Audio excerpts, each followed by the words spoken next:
The world could soon be drowning in oil. The International Energy Agency warns that global supply is rising far faster than demand, setting the stage for a huge surplus by 2026. OPEC Plus is pumping more, the United States, Brazil and others are expanding output, but as oil floods the market, prices are already slipping, and that's bad news for Russia, because the Russian budget is built on an oil price that may never return, and when the money dries up, the pressure begins to build. This is how an oil glut could trigger the next major crisis for Moscow. Hi, welcome back to the channel.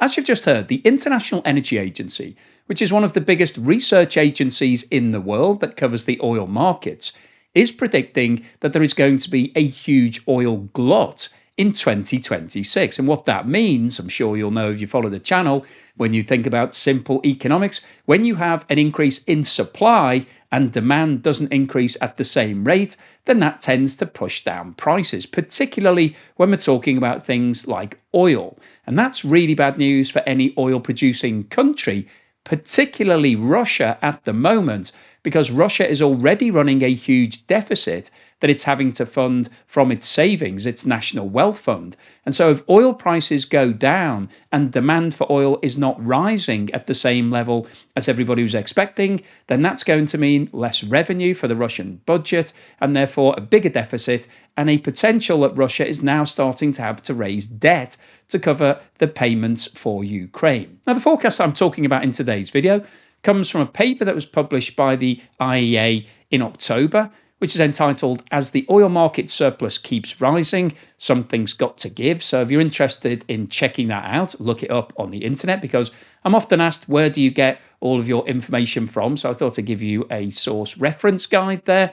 Now, just before we go on any further today, I want to talk to you about today's sponsor, Strawberry.me, because the best investment that you can ever make is in yourself. And Strawberry.me offers qualified online coaching services. Now, I've been using this for the past 6 months or so. I've got a coach called Colleen, and I found it to be invaluable because coaching isn't therapy. This isn't trying to work out all of your problems. This is actually you becoming more focused, setting goals, keeping on whatever it is that you're trying to achieve. Over the past 6 months, you may have noticed that I've launched a new channel. I've launched a second channel. Now, initially, that channel was focused on travel. However, through the meetings that I've had with Colleen and talking about what I'm looking to achieve, what I'm enjoying, what I want to do with my life, I've now morphed that into a food channel, and that definitely would not have happened if I wasn't using the coaching services. So if you're interested in using Strawberry.me for online coaching services, then either scan the QR code on the screen now or click the link in the description below and you'll get 50% off your first coaching session. The reason why they're talking about a gap in the market is because it's expected that demand for oil will grow by 700,000 barrels per day in 2025 and 2026. Now, that sounds like a lot, doesn't it? But when you think about the global demand for oil, on a daily basis, the globe is using around 104 million barrels of oil every single day. Now, that is quite a mind-bending statistic. I'm always saying to you, I want to get you to think more about these different topics. Think about 104 million barrels of oil per day being consumed on the planet. So the growth is going to be 700,000 barrels per day over the next year or so. But in terms of how much is being produced, it's expected that global oil supplies will increase by 3 million barrels per day. So we've got an increase of 3 million and an increase in demand of only 0.7 million. So that means that we've got 2.3 million barrels of oil per day surplus. Now, as we've talked about many times before, most countries in the world don't have anywhere to store 2.3 million barrels of oil per day. So if demand starts to weaken, then at some point the producers are going to have to cut back on the amount of oil that they're actually producing. But in the short term, what will happen is that prices will go down. And the reason why oil supplies are going up so rapidly is because countries such as the USA, Brazil, Canada, Guyana and Argentina are adding record new capacity. So they're producing more than ever before, and they want to keep producing it and putting it out into the global market. But there just isn't sufficient demand for all of this oil. And on top of that, OPEC Plus, we've talked about this in many previous videos, OPEC Plus, which is the consortium of around about 23 oil producing nations who try to monitor the price. They're trying to regulate the supply of oil to keep prices high. They've actually been reintroducing lots of oil into the market over the last 12 months or so, because there was a cutback around 2 years ago, 2.5 years ago. They cut around 2.9 million barrels per day out of the global supply. But then they decided, well, actually, we'd rather just keep producing more oil, even if it means that prices do go down. So we've got a double whammy impact here. The OPEC Plus have opened the floodgates. They've let their supplies come back into the market at the same time as other countries are hitting record production levels. So we're talking about a surplus now of potentially up to 4 million barrels per day by the end of 2026. And oil inventories are climbing globally at the moment, so stocks are rising. So even countries like the USA, which does take some oil into its stock surplus, it has a reserve set aside for emergencies, those supplies are increasing as well. So global oil inventories are going up. So there'll come a point where all of those countries say we can't actually take on any more stock. And the oversupply is just going to force the price down. And when we get to that point, prices could start falling rapidly. So the outlook for crude oil prices at the moment is that it's likely to be somewhere in the region of between $60 and $70 per barrel. But as I've just said, if we get to that tipping point where there is such a global supply surplus, we could see the price coming down even further. It could drop below $60 per barrel. And we haven't seen that for a long period of time. And the problem that we have at the moment is that the global economy is on relatively shaky ground. We've got a slowdown in the USA at the moment. We've got problems going on in China. They're the two biggest economies in the world. And that will have a knock-on impact to everybody else. So if the economy, the global economy, was to go into some form of slowdown recession, then that would reduce demand even more rapidly. I mean that this surplus could actually become larger than 4 million barrels per day, which would send the price of oil plummeting. So all of this is good news if you're a consumer, but it's really bad news if you're an oil-producing country that's dependent on oil for your main form of revenue. And that's exactly the situation for Russia. Oil and gas still makes up around 60% of the value of Russia's exports, and it's contributing a large chunk of GDP. In the past, it was around 40%. That's actually come back down now to around 25%, mainly because the total income is going down and Russia's GDP is now starting to suffer. So in September 2025, we saw a year-on-year fall of 25% in oil and gas revenues for Russia. That is a huge hit for an economy that in the past was being fueled by all of those sales. So that's obviously bad news for Russia in itself. However, as we've talked about in recent videos, the USA has recently ramped up the sanctions on Russia. It sanctioned the two biggest oil companies, Rosneft and Lukoil. So nobody can deal with them now without running the risk of being hit with secondary sanctions. And as a result of that, both China and India have pulled back from purchases of oil from Russia. And I've just reported that Turkey has also been reducing its purchases. So the three biggest buyers of Russian oil are now reining in the amount that they're purchasing. So that's bad news for Russia. Now, Russia is already selling its oil at a discount in order to encourage countries like India, China, and Turkey to take those sales.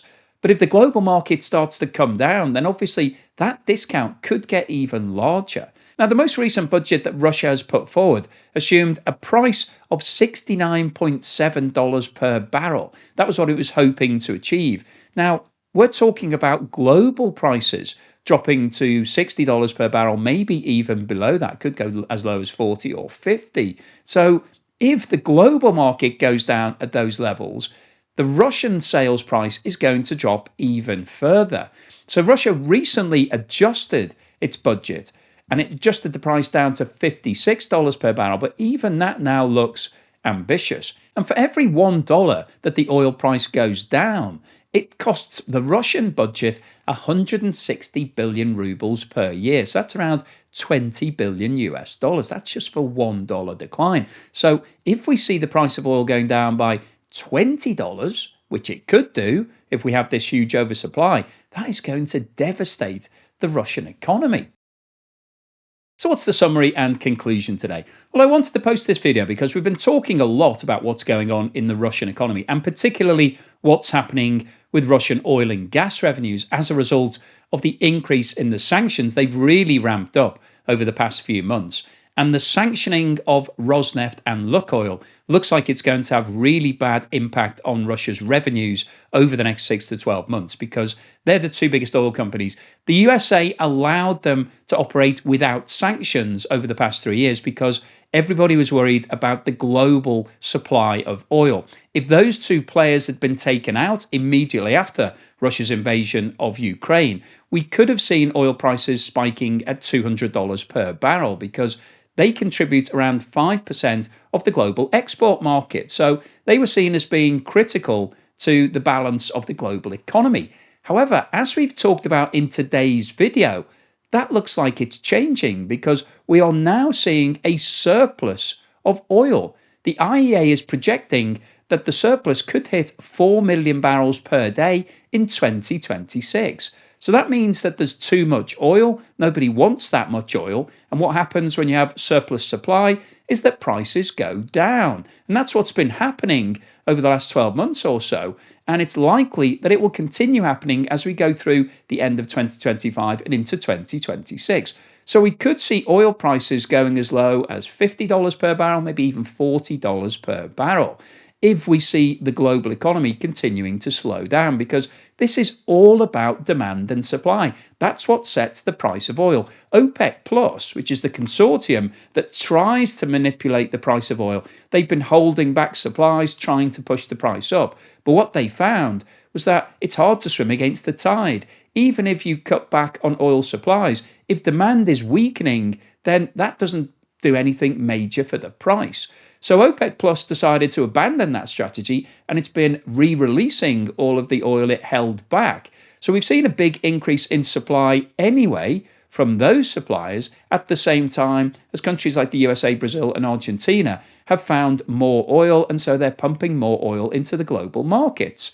So as it sits at the moment, the world is swimming in oil. It doesn't really need Rosneft and Lukoil. So I think that's one of the factors why those two companies were hit with sanctions just recently, because nobody really cares if their supply is taken away. That's not going to impact on global prices. We certainly won't see oil going anywhere near $200 per barrel. I don't think we'll see it anywhere near $100 per barrel in the near to medium term future. So as a result of those direct sanctions, Russia is already suffering because its two biggest players are now struggling to find anybody to buy their oil.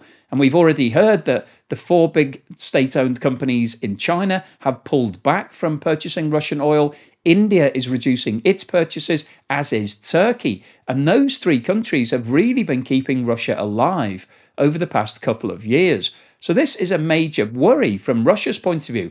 But in addition to the sanctions impact, we are now hearing that the global oversupply is going to push down prices. And that's bad news for all oil producing countries, because if you're making most of your profit from selling oil, the last thing that you want to happen is the price of oil to halve overnight, which, if you think back to 6 months ago, the price of oil was sitting at $80, $85 per barrel. If we're heading for $50 or $40, then that means that your revenue is going down by 50%. Now, oil is a fixed cost industry.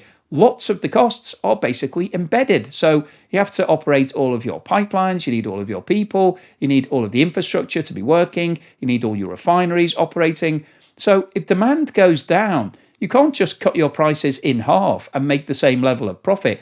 Basically, your costs remain the same, they are fixed. And when your revenue drops, it just comes straight off your profit margin. And you can move from making really healthy profits to actually making losses in a relatively short space of time. And from some of Russia's production, its production costs are actually quite high. They will need to be selling that oil for maybe $30 or $40 per barrel to break even for some of the more inaccessible regions.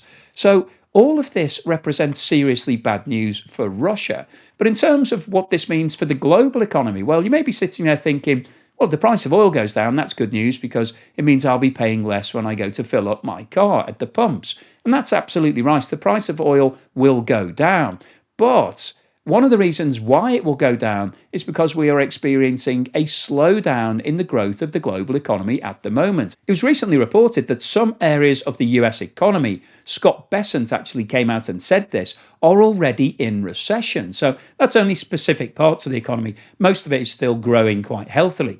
But what we are seeing is challenges that are being put onto the US economy, which is the biggest in the world, as a result of all of the tariffs that have been applied by Donald Trump, because those tariffs are increasing prices, not just on the shelves, but also of supplies, raw materials, components, all of those sort of things that are feeding through into the price of everything. So as prices go up, that puts more pressure on consumers because you need your wages to be going up equally fast to maintain the same standard of living, or you either use your savings or you cut back on your purchases. And we're seeing a combination of all of those different factors at the moment. But all of this tells us that the slowdown is starting to permeate across the world. We're seeing it in China. We're seeing it in lots of other economies that are now facing challenges. And I think the rest of 2025 and 2026 is going to be a challenging period for the global economy. I don't think we're going to see the growth that was originally expected in 2026. So as oil prices come down and the global economy slows, this is going to be a world of pain for any country that is dependent on oil revenue. And Russia is right at the top of that list. In the past, around 40% of all of GDP was coming from oil sales. That's now fallen to around 25% because Russia doesn't have the same level of sales.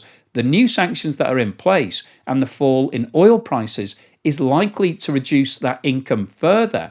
And that's bad news for Russia because it doesn't have anything else to offset against. It hasn't got other industries that are currently booming that are doing really well that could offset that loss of revenue. All this means is that Russia will see a fall in its total revenue. Its GDP is likely to continue slowing. The IMF recently came out and reduced Russia's growth forecast for 2025 to 0.6%. Previously, it was around 1%, and before that, it was actually around 2%. So it's seen a rapid cutback in its growth projections. I actually think there's a chance that Russia could go into recession. It could actually go into negative territory by the end of 2025 if these new sanctions start to bite really quickly, which they already are. So that's bad news for Russia in itself. But also combined with that, we've got further sanctions and a falling oil price. So the walls are definitely closing in on Russia and the Russian economy, and we could see Russia going into recession within the next 6 to 12 months. So hopefully you've enjoyed today's video, you found it useful, informative, and thought-provoking. That's what I'm trying to do, provoke some thoughts. If you've liked what I've said, then please give me a thumbs up. Please subscribe if you haven't done so already. I know that more than 50% of people watching these videos are not subscribed, so please hit that red button if you can. Thank you for watching this video all the way through to the end, and thank you so much to everyone that's supporting me. If you're a member either of YouTube or Patreon, thank you so much for that long-term support. Really helps to keep me motivated. And if you've bought me a coffee or sent me YouTube super thanks, thank you for that. Really appreciate it. And here's something to put a smile on your face.